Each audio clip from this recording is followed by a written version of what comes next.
வணக்கம் சார். இன்னொரு பதிவு எதிர்க்கட்சி தலைவர் அவங்க அந்த டீமுக்கு தான் கேட்குறேன். தலைவருக்கு இப்போ இது விஜய் மீட்டிங் போட்டார் இல்லையா, ஐஏஎஸ் ஆஃபீஸர்லாம் வச்சு மீட்டிங் போட்டு அவங்கவுங்க வேலையை அவங்கவுங்க கரெக்டாக ப்ராப்பராக செய்கிற கொடுக்குற ஆர்டர் வந்து ப்ராப்பராக நடக்குதா பாருங்கள். இதில் அரசியல் குறுக்கீடு எதுவும் இருக்காது, யாரும் எந்த இருக்காது. உங்களோட ஃப்ரீடமாக நான் விட்டுறேன், உங்கள் சர்வீஸை பண்ணுங்கள், உங்கள் வேலையை பண்ணுங்கன்னு சொல்கிறோம் இல்லையா. இதெல்லாம் நீங்கள் பண்ணியிருக்கலாம்ல சார். ஒவ்வொன்றும் புதுசு இதெல்லாம் கேட்கும்போது நமக்கு ஒன்று புதுசாக இருக்குது. நீங்கள் உங்கள் கட்சி தொண்டர்களும் இவங்களும் தான் ஆட்சி பண்ணிகிட்டு இருக்காங்க. மேயருங்க அந்த பக்கம் கவுன்சிலருங்க தான் எல்லா செக்ஷன்லையும் ஆட்சி பண்ணிட்டு இருந்தாங்களோ. அரசு அதிகாரிகளை வந்து நீங்கள் பெருசாகவே கவனத்தில் எடுத்துக்கல. ஆனால் இன்றைக்கி அரசு அதிகாரிகளுக்கு அந்த பர்மிஷன் கொடுக்கும்போது ஒவ்வொரு அதிகாரியும் வந்து நமக்கு உண்டான ஃபுல் பவர் இப்போ தான்டா கிடச்சிருக்கு, நம்ம இறங்கி வேலை செய்யணும் அப்படிங்கிறது எல்லாருமே நினைப்பாங்க இல்லையா. அது வந்து கண்டிப்பாக நினைக்கும் போது என்னென்னா அடுத்த மாற்றத்துக்கான வாய்ப்பு அதிகமாக இருக்குது. உங்களோட ஓட் பேங்கிங் வந்து குறையறதுக்கான சான்ஸ் அதிகமாக இருக்குது சார். அதே மாதிரி இன்னொரு விஷயம் சொல்லிடுறேன்.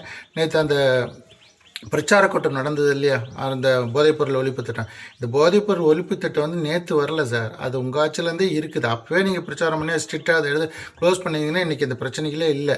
அதனால் அவங்க கட்சியிலேருந்து ஒருத்தர் போதை யூஸ் பண்ணிட்டாரு அப்படின்னு அது கன்ஃபார்மாக என்னங்கிறது தெரியாமல் கூட அதுக்கு ஒரு போராட்டத்தை பண்ணி பிரச்சனை பண்ணுறீங்க இல்லையா. இதெல்லாம் குறைச்சிக்கோங்க. நிலவரம் என்னன்னு கள நிலவரத்தை முதல்ல தெரிஞ்சுக்கோங்க.